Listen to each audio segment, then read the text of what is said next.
Buen día, mi compañero Ángel Omar Pérez Salazar y yo, Albayenet Gaitán Navas, somos estudiantes de la licenciatura en Derecho de sexto cuatrimestre y en esta ocasión participaremos en una lluvia de ideas sobre el juicio de amparo como mecanismo de protección de los derechos humanos en México.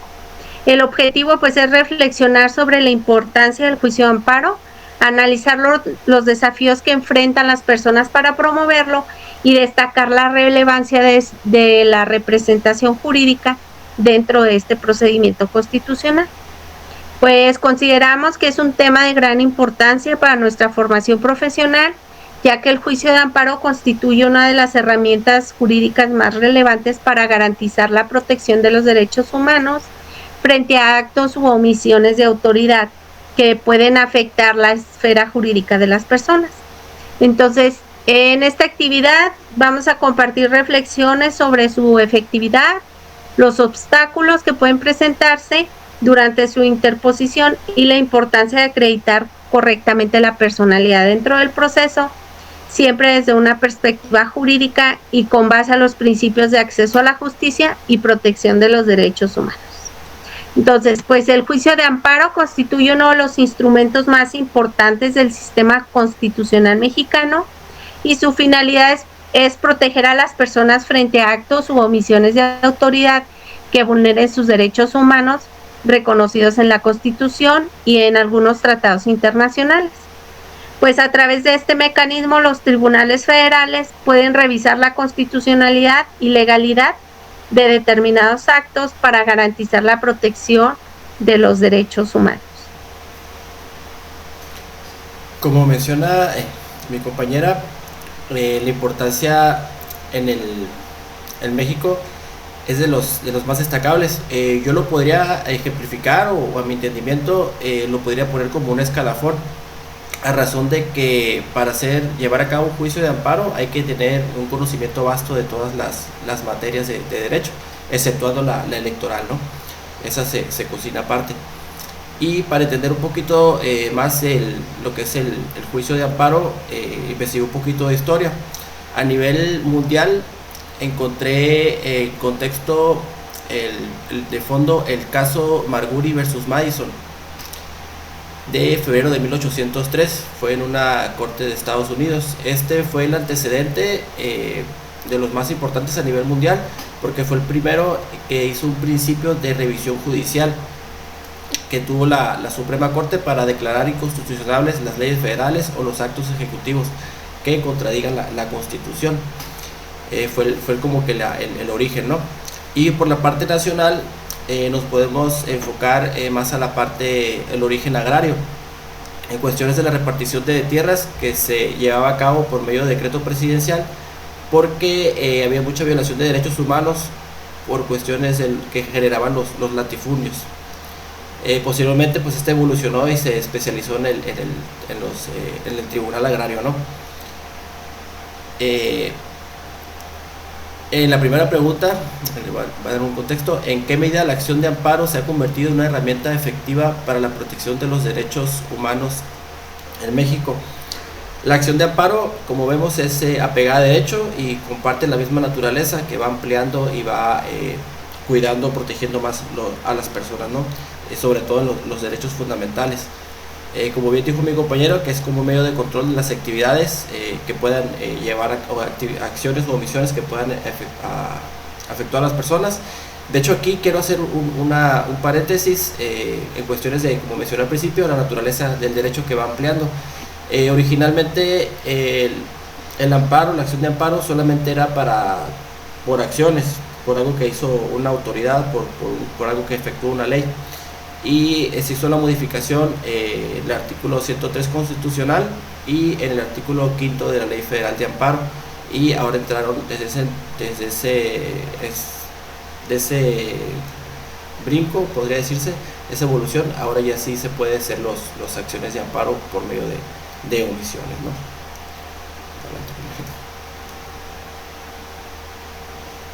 Bueno, en esta misma pregunta, pues consideramos que el juicio de amparo ha demostrado ser una herramienta eficaz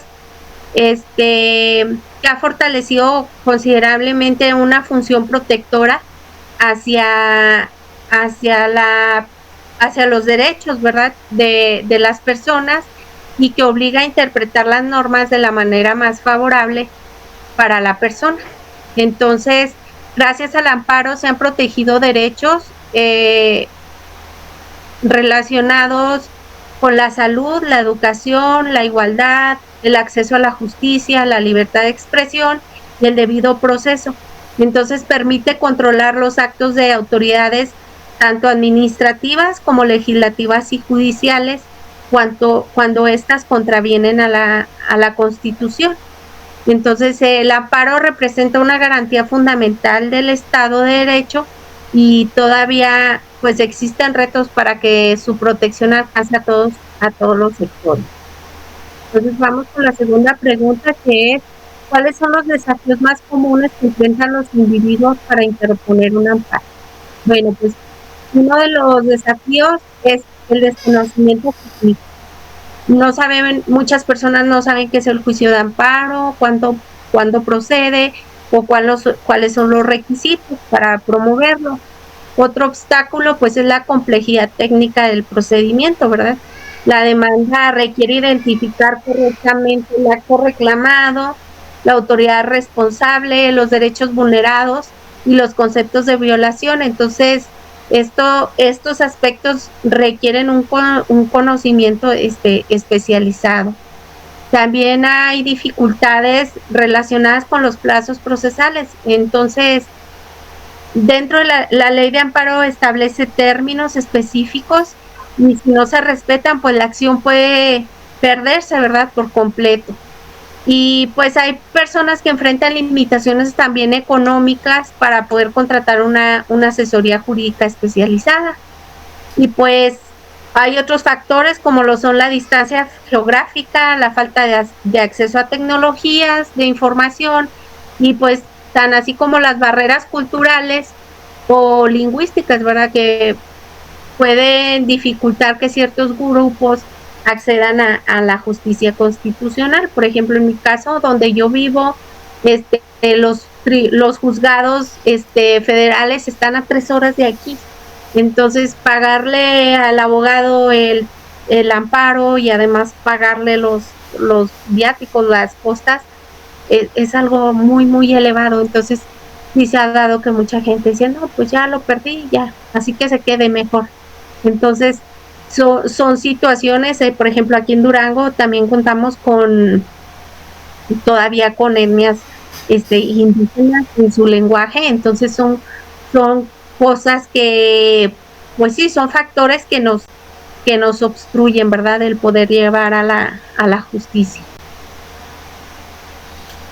Estoy totalmente de acuerdo contigo. Sobre todo, yo creo que aquí sería pegada a la siguiente pregunta. ¿Qué rol juega la representación en los juicios de amparo y qué problemas prácticos surgen en este aspecto? Aquí sí ejemplificaría la parte del costo, ¿no? Costo-beneficio. ¿Qué tanto esa violación está vulnerando mi economía, o qué tanto me cuesta, ¿no? Que más adelante vamos a tocar un poquito más ese tema. Si vale la pena o no hacer, aparte de encontrarte la especialidad, que no cualquier abogado te lleva un juicio de amparo. Por eso precisamente es costoso. El desconocimiento, como decías ahorita, de qué conlleva el juicio de amparo, y agregando que no es responsabilidad del abogado resolver o sea, sí te puede levantar interponer el juicio de amparo, sin embargo que sea procedente o no le compete al abogado, no lo va a determinar él.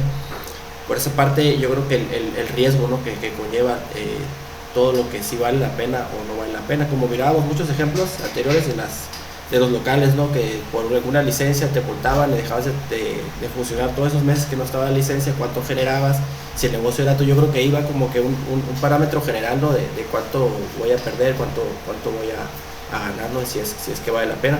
Y la representación en los juicios de amparo, pues yo creo que va sobre todo de ser honestos, ¿no?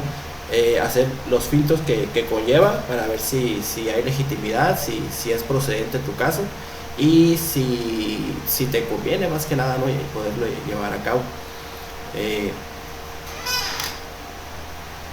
Parte de eso, yo creo que van ligadas las preguntas, ¿no? Porque la siguiente dice, ¿considera que los requisitos para acreditar la personalidad de un amparo son demasiado estrictos o por lo contrario son adecuados? Aquí esa figura pues depende, yo creo que depende mucho del caso en concreto, no podemos generalizar si es adecuado o no en ciertos casos completos, ¿no? Sino ver cada caso y aplicar estos filtros y ver si es aplicable o no. Pero en sí la tercera pregunta, que si son requisitos para acreditar la personalidad de un amparo, no creo que sean estrictos, creo que son adecuados, a razón de que este juicio de amparo no es una opción que tengas a la mano, no es un proceso legal formal, no es un paso administrativo, sino que es algo que ya se agotó, ya no tiene otra opción, otra salida, y es adecuado tu caso. Cuando sí aplica tu caso, creo que es adecuado el proceso y el filtro de si es adecuado o no. Y aquí sí, yo creo, pues bueno. Sí, adelante. Aquí, para saber si son adecuados o no, yo creo que va más para el abogado, ¿no? A saber hacer este filtro, tener un amplio conocimiento de la Ley Federal de Amparo, de los derechos humanos fundamentales, de la Constitución y de los tratados internacionales. Y aparte de eso, la jurisprudencia. Porque muchos de los derechos humanos fundamentales, o que nos podemos aprender de memoria, que se ven mucho, no, en algunos juicios no están precisamente manifestados claramente en la Constitución, ¿no? Por ejemplo, en los casos de negligencia médica, hay un derecho humano no implícito que sí lo encuentras en la jurisprudencia y se llama el consentimiento informado, cuando el doctor tiene que informarte bien lo que lleva la operación, ¿no? Si no lo hace, pues ahí puede entrar un tipo de amparo, y este derecho no viene, es implícito, pues realmente. Adelante, compañera. Así es. Sí, pues realmente yo digo que la representación tiene una función esencial dentro del juicio, porque pues es quien garantiza que los derechos pueden ser defendidos mediante un proceso profesional en la materia, ¿verdad? Entonces, pues el representante legal es la persona que tiene que estar informada y actuar en nombre del quejoso, que es quien carece de conocimientos para defenderse por sí mismo.